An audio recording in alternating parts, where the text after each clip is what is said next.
Assalamualaikum warahmatullahi wabarakatuh.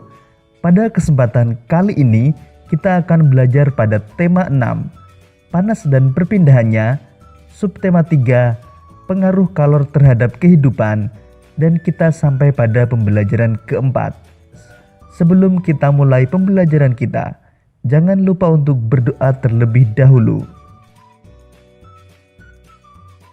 Perhatikan beberapa gambar berikut. Gambar tersebut menunjukkan keadaan lingkungan yang bersih dan lalu lintas yang tertib. Hal tersebut dapat terwujud jika warga masyarakat bertanggung jawab untuk menjaga kebersihan lingkungan dan mematuhi rambu lalu lintas. Berbeda halnya jika warga masyarakat tidak memiliki tanggung jawab untuk menjaga kebersihan lingkungan dan mematuhi rambu lalu lintas. Hal tersebut dapat menyebabkan munculnya permasalahan sosial.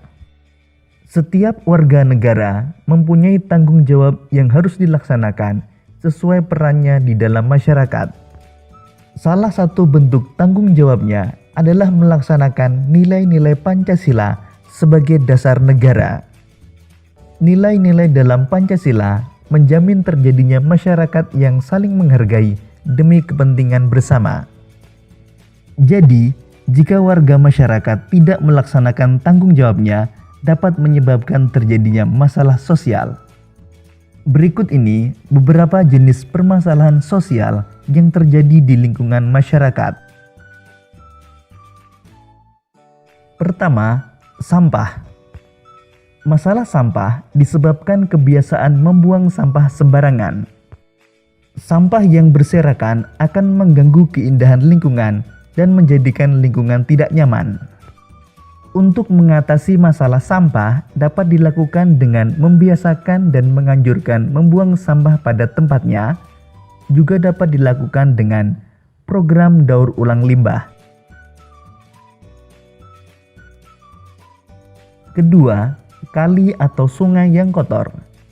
Kali atau sungai kadang-kadang dijadikan tempat pembuangan sampah bagi warga masyarakat maupun limbah dari pabrik. Semua ini membuat kali menjadi kotor dan daya tampungnya berkurang.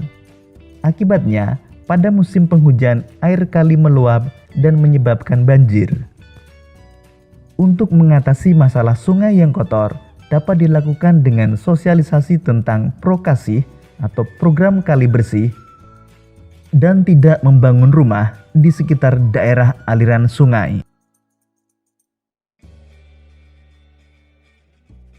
Masalah sosial berikutnya adalah bangunan liar. Bangunan liar sering kita jumpai berada di atas saluran air, di trotoar, di taman-taman kota, dan di kolong-kolong jalan layang. Hal ini akan menyebabkan masalah kesehatan dan kebersihan lingkungan yang menimbulkan ketidaknyamanan masyarakat. Untuk mengatasi masalah bangunan liar, diantaranya dengan menertibkan bangunan liar, kemudian menuntaskan kemiskinan, dan membangun rumah susun bagi warga miskin. Selanjutnya, kemacetan lalu lintas.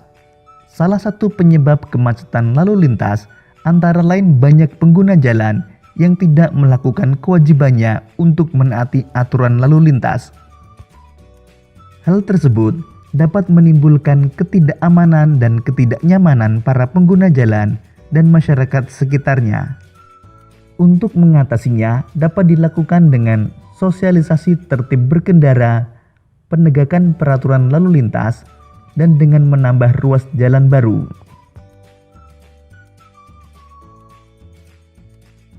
Demikian tadi beberapa permasalahan sosial yang terjadi di sekitar kita. Pernahkah kalian ke kota Medan? Ada satu oleh-oleh khas kota Medan, yaitu bolu meranti. Usaha bolu meranti Medan. Ada yang bilang kalau pulang dari Medan tanpa membawa bolu meranti, berarti ia tidak benar-benar pergi ke Medan. Ya, siapa yang tidak tahu bolu meranti? Tetapi ternyata bolu ini menjadi oleh-oleh khas Medan mulai tahun 2000-an. Sebelum itu, orang tidak tahu apa-apa tentang oleh-oleh tersebut. Bolu meranti adalah makanan berupa bolu gulung berbahan dasar telur dan tepung yang diisi berbagai macam isian. Untuk membuat bolu ini diperlukan oven untuk memanggang adonan yang telah dibuat sebelumnya. Saat ini ada berbagai isian untuk bolu ini. Ada isian keju, coklat, mocha, stroberi, dan kacang. Nama meranti berasal dari nama jalan di mana bolu ini pertama kali dijual untuk umum.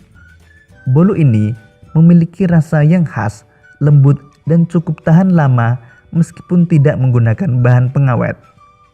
Siapakah orang di belakang bolu terkenal ini? Seorang ibu bernama Ailing suatu hari menitipkan bolu buatannya di toko milik salah satu kerabatnya yang berlokasi di Jalan Meranti. Ailing yang sedari muda dikenal suka memasak dan membuat kue ini, lama-kelamaan kewalahan dengan pesanan bolu yang dibuatnya. Hingga suatu saat ia membuka gerai sendiri di tempat yang lain. Namun ia tetap menggunakan nama Meranti sebagai nama bolunya untuk menjaga agar pelanggannya ingat akan bolu buatannya. Ailing tidak menyangka usahanya ini dapat membuat kota Medan semakin terkenal. Banyak orang telah mendapatkan manfaat dari usahanya membuat bolu. Bahkan ia pun membuka gerai di Bandar Udara Internasional Kuala Namu untuk memudahkan pelanggan mendapatkannya sebagai oleh-oleh khas kota Medan. Berdasarkan uraian tersebut, mari kita jawab beberapa pertanyaan berikut ini. 1. Bagaimana kue bolu meranti menjadi oleh-oleh khas kota Medan? Bolu ini memiliki rasa yang khas, lembut, dan cukup tahan lama meskipun tidak menggunakan bahan pengawet, sehingga disukai para pelanggan dan akhirnya menjadi oleh-oleh khas kota Medan. 2. Apa saja usaha yang dilakukan pemiliknya sehingga membuat bolu ini terkenal? Ailing membuka gerai sendiri di tempat yang lain.